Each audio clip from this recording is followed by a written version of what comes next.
question I've been thinking a lot about recently. At what point did knitting stop being enough on its own? At what point did it stop being seen as simply a hobby and start being seen as a business opportunity? Because if you're a knitter today, and by the way, if I do say knitter, please know what I mean is an embroiderer, a sewist, a crocheter, all of you guys. This concerns you all. So it can sometimes feel like there is an expectation hovering in the background that your knitting shouldn't just simply exist. Instead, it should scale and monetize. So this is part 2 of my series Craft, Money and Power, where I explore ideas surrounding craft, culture and identity politics. And today I want to talk about how knitting and other crafts like it became an integral part of hustle culture. In this particular episode, I will be exploring the hobby to hustle pipeline from the perspective of the creator and why it's just getting harder to remain a hobbyist. Because in this economic climate, nothing becomes this widespread, this visible, and this emotionally loaded without also becoming useful to the system that surrounds it. For most of modern history, knitting has existed in that space between industry and the domestic. Over the years, it has been necessary labour, family duty, creative expression, and a leisurely activity. But more importantly though, hobby knitting was never primarily about income. It was about passing the time, making something personal and customised, participating in shared tradition, and or simply just enjoying the process.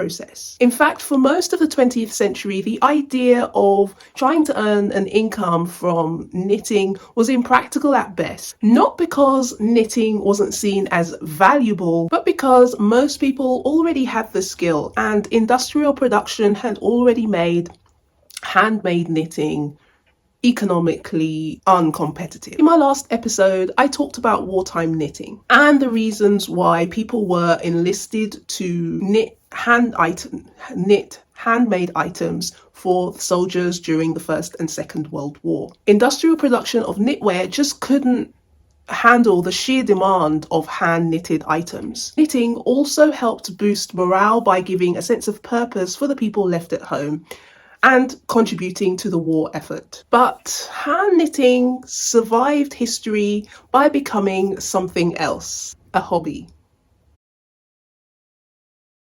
The internet didn't just connect hobbyists with their communities, it also changed how we interacted and consumed the pastime. It changed what hobbies were allowed to be. Platforms like Instagram, TikTok, and Etsy created something that hadn't really existed at that scale, a visible pathway from hobby to income. I mean, craft guilds and fairs have always been a thing historically. Well, at least since the 12th century, where you, the crafter, would pay a sum of money to belong to a guild to ensure potential customers that you were reputable and highly skilled. And then you would go along to sell your wares at market. Sees the other shopping in a stall that she turns and walks the other way. Agreed? Yeah.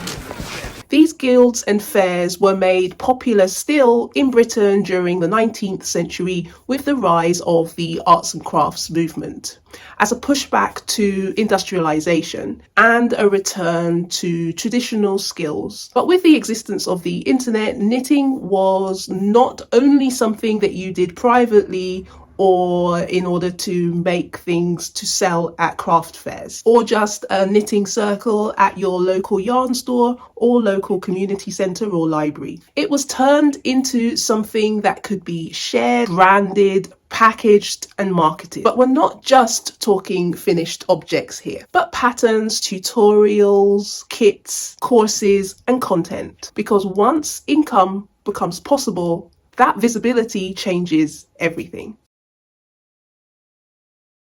as I've said on this channel before, we live in a culture where increasingly free time is seen as wasted time. Productivity is no longer confined to the workplace. It has become its own niche under the banner of self-improvement, which has expanded into our leisure time. There's now even an entire corporate light language built around this very idea. Side hustles, passive income, monetizing your hobbies, and making your time work for you. And no, you haven't just come to LinkedIn by mistake. But under this framework, hobbies begin to look less like leisurely pursuits like a Sunday morning walk in the park, and begin to look more like an untapped economic resource. Especially right now in the UK, where there is a 5.2% rise in unemployment, with youth unemployment hitting a 10-year high at 16.1%. According to a survey cited on BBC Newsnight, 14% of millennial respondents voluntarily opted for gig work, like Uber driving and graphic design, over traditional style of employment. A further 14% said that they resorted to gig work to supplement their income from working full time. As an aside, you know the system is rigged when you cannot afford everyday basics on a full-time salary, working 9 to 5, 5 days a week. You shouldn't need to opt for gig work to supplement your income. So under these very conditions, there's no wonder why passive income or side hustles start to seem more and more attractive. So under capitalism, there has always been this fundamental idea of free enterprise, a free market of unrestricted competition, meaning if you have the means and will, you can start any legal business that you so choose. We are also sold on the idea of meritocracy, meaning if we are good enough, we will be successful. We just have to work hard enough to make that possible. So if we build it, surely the rewards will come. Because I have a passion for my side hustle, I'm sure to be successful. So this spurs us to quit our 9 to 5 jobs. After all, fortune favors the brave. And we can go on to pursue our personal empires. Of this, in the book Useful Work versus Useless Toil, William Morris writes, "But a man at work, making something which he feels will exist because he is working at it and wills it, is exercising the energies of his mind and soul as well as of his body. All work, but this is worthless. It is slaves' work, mere toiling to live, that we may live to toil." And thus, just like that, knitting is no longer just knitting. It's inventory, it's content, and of course, it's potential income. In this day and age, no one says explicitly that not monetizing your work is a missed opportunity. But at this late of a stage of capitalism, monetization is just expected. It's a given. We have come to expect that people will monetize everything if they can. So this shift creates a strange conflict because the very things that make knitting meaningful, slowness, care, attention to detail, having the choice of beautiful materials, are all the things that make it somewhat economically inefficient. So let's say you simply want to sell what you have made. You are then faced with the quandary, what do I charge for my make, for my time, for the material? A handmade sweater can take 40 hours. Even at minimum wage, that labour cost could cost hundreds of pounds, of dollars, of euros, even without factoring material costs and other expenses. Which means turning knitting into income often means changing our relationship with the craft. To make that strategy viable, you may have to knit faster, produce strategically. For example, sourcing your materials cheaply. Or you can design with a particular customer or consumer in mind. For example, by taking on commissions, which means that you may or may not get to enjoy what you are making. In other words, it seems mad obvious, but the result is you stop knitting for yourself and start knitting for the market. And personally, the process of knitting for myself or a gift for a loved one is completely different from knitting a commission or knitting for the market. If you want to eat, you've got to earn a bob.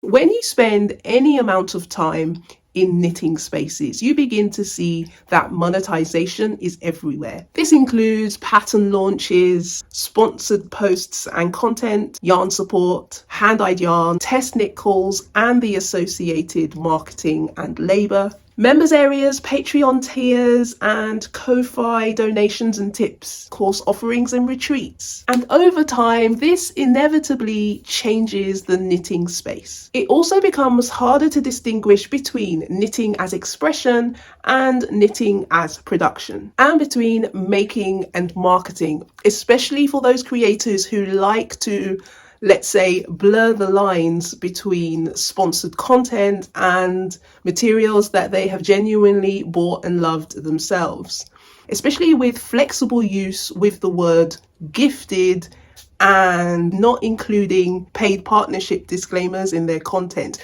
You're not slick, we see you. And while most of us have other primary jobs, other responsibilities and income streams to maintain, even rest can become content with candid process style vlogs. What once was a hobby, show and tell, quickly becomes branding. A commenter on my last video pointed out that even the language used in knitting content further emphasizes the element of labor, production, and commerce. Like, why do we say a work in progress or a finished object as opposed to a finished garment or a finished project? An acquisition, for Christ's sake. The process of gaining control of an asset, company, or skill. We're buying yarn, damn it, not hegemonizing the dollar. The language used in online knitting culture to describe aspects of our craft, given the friendly and parasocial relationships that online content trade on, is strangely impersonal, almost akin to the relationship that a factory worker would have with an item on the production line. It's important to say this clearly. Many knitters monetize their craft not because they want to optimize their hobby, but because they need the income. We are living through a period of economic instability, bloated costs, and financial pressure. Wages, at least in the UK, are stagnating. So turning to craft can be an empowering and creative way to figuratively turn water into wine, or maybe just to make ends meet. For some, turning hobbies into hustle offers just the flexibility that is not found in traditional employment. For others, it offers a way to stay connected to their creative selves while navigating difficult circumstances. Maybe the truth lies between column A and column B. This video is not a call out. I too stand well inside of this system. None of these things happen in a vacuum. When living costs rise, it is completely normal to look for income wherever we can. And the first place we usually look is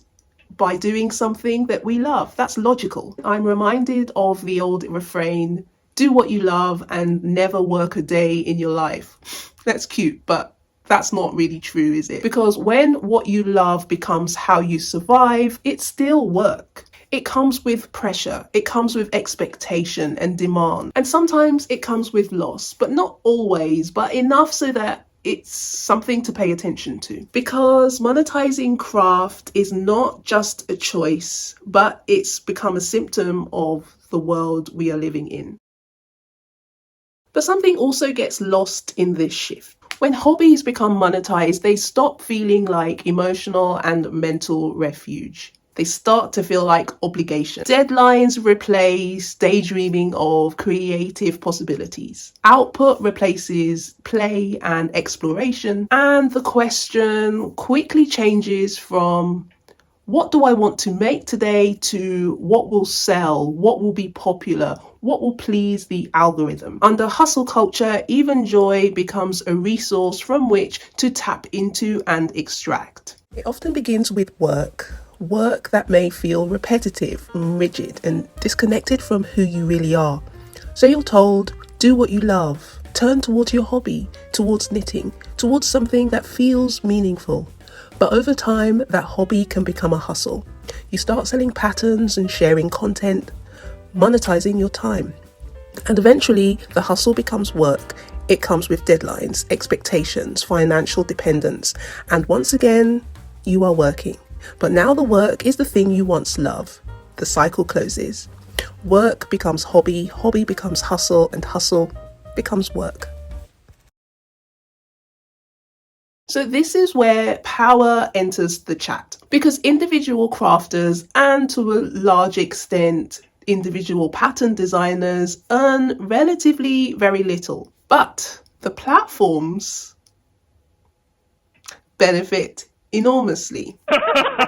Social media platforms benefit from our time, our content, our attention, our data, and our creativity. So even when you aren't being paid as the creator, your hobby generates value, just not always for you. So let's break this down. So I'm a knitter and I decide that I want to knit a new sweater. Now I could be sensible and check my stash to see what I already have, look at what I already own and choose a pattern that is compatible with my stash. I should make good financial decisions. But where's the fun in that? So let's say I do manage to make one sensible decision and I use stash yarn. So yarn costs technically free, emotionally free, financially already paid for during a minor breakdown of 2021. So now I mosey over to Ravelry to purchase a pattern. Let's say, for the sake of argument, that the pattern costs £10. I pay £10, but the designer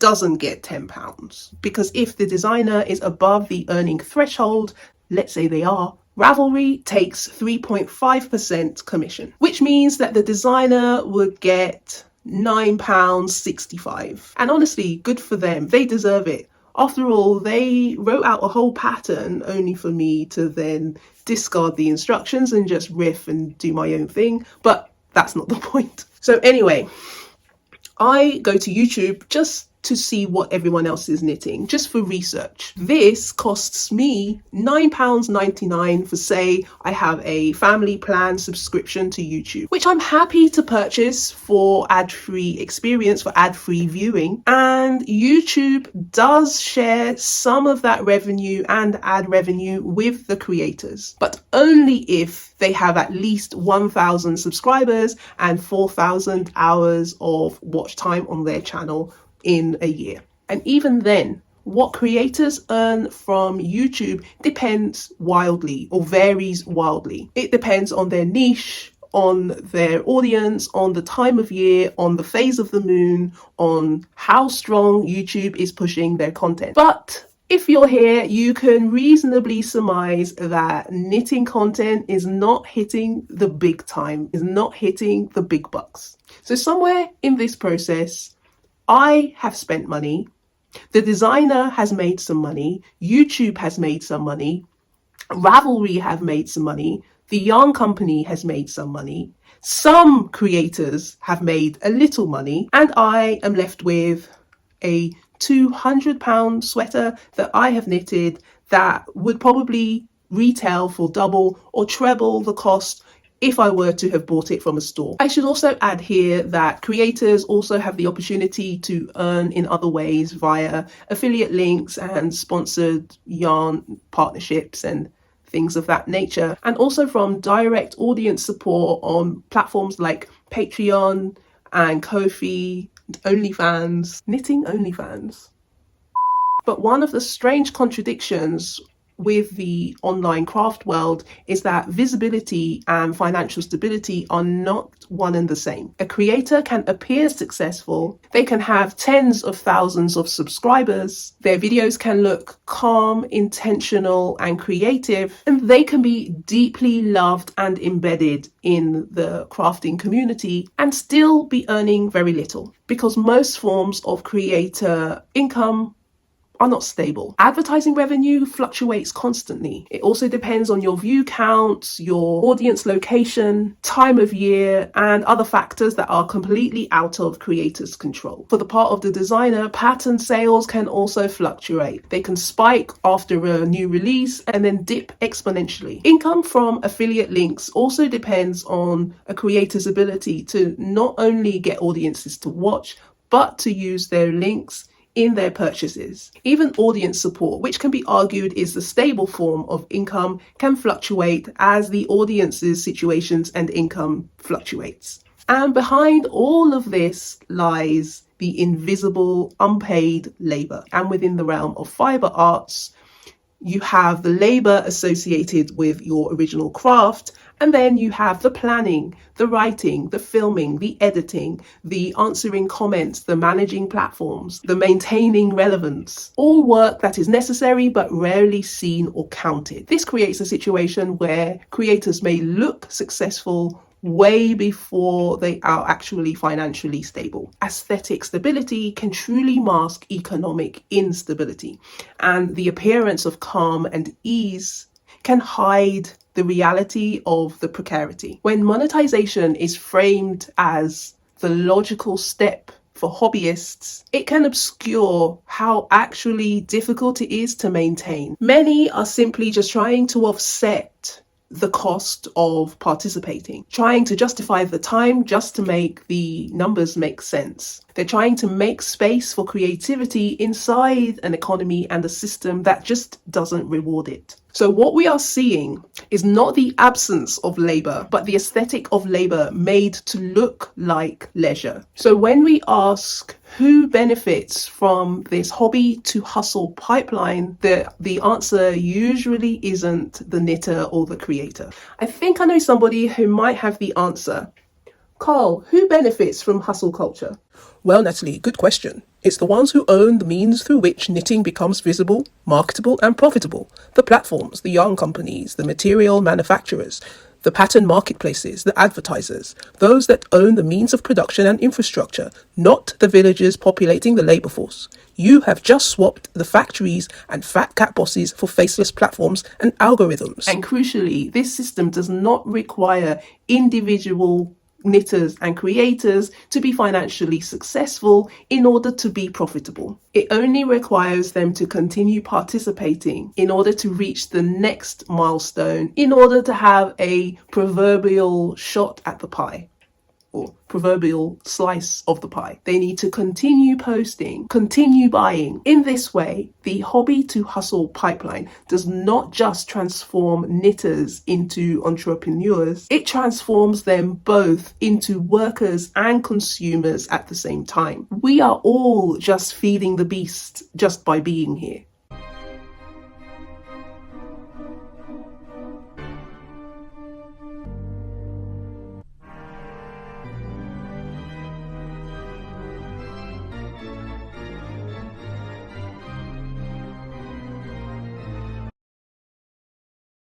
I am not a communist or a Marxist. I do think that we could live much more equitably under capitalism. I do think that we could live much more equitably under capitalism if we had reform, like a great leveler to redistribute wealth and the ownership of production for the benefit of all. So did you know that the richest 1% of the global population has more wealth than the bottom 95% put together? I know I've spoken about late stage capitalism before on this channel, but no, what we are living here is not late stage capitalism. I think it's actually technofeudalism, where we all toil, paid and unpaid, under these tech giants. So you have the kings and queens up there at the top. Next, the nobility, lords, and the church. Next level, you have the knights and the gentry. That's the landowners to you and me. You would also traditionally have a separate section straddling the section here that would consist of the merchants and craftsmen, as they would sit above the serfs or peasants. But for the purpose of ease, let's say they are lumped in with the peasants. But under Technofeudalism, tech monopolies like Meta, Amazon and Apple replace the kings and queens. I guess you would also have major political superpowers like the US, the EU and China here too. Below that, you would have the major corporations, billionaires and banks that replace the church and the lords. And the landed gentry are replaced by the CEOs and big influencers like Mr. Beast, Aaron Paul and Carby. So essentially, in traditional capitalism, companies make a profit by selling products at a markup. In techno-feudalism, it could be argued that platforms retain their power by owning the space where everything happens. You might scoff and say, meh, I'm an accountant, I'm a school teacher, I'm a mechanic, I ain't trying to make money off YouTube. Beloved, these corporations do not just own capital and infrastructure, they also harvest our data to make even more money off us. In techno-feudalism, the most powerful companies do not make things, do not make anything. They own the digital land. Platforms like YouTube, Instagram, and Ravelry don't make sweaters, they don't sell sweaters, they don't design patterns, they don't film the podcasts. Knitters do, designers do, the creators do. But the platforms own the space where that work is shared. And because they own that space, they control the visibility. They control the access. And they take a share of the value created there. I'm stating the obvious here, but I think I should say this explicitly. You are allowed to have hobbies that don't make money and create the things that nobody sees and protect parts of your life away from the market and the official labour force. Knitting does not have to justify its existence through income to be valuable. Its value can exist in the pleasure, the comfort, the refuge, the creative expression, and time. Thank you so much for watching. I've been Natalie, and if you enjoy my content, please like and subscribe. And thank you so much for those who have found value enough to tip me over on my Ko-Fi, details of which can be found on my page on YouTube. Oh, and if anyone's interested, I am wearing the Vitra sweater by Anna Hersford. I hope to have illustrated so far in this series that knitting has always somehow existed with a tension with money. It's been unpaid labour, it has been part of survival labour, and it now exists as part of creative labour as well. But not every hobby needs to become a hustle, or every passion a product. And sometimes we need that reminder that our craft does not exist to serve some algorithm. So sometimes the most powerful thing that we can do in a system that wants us to monetize everything is to keep some things for ourselves.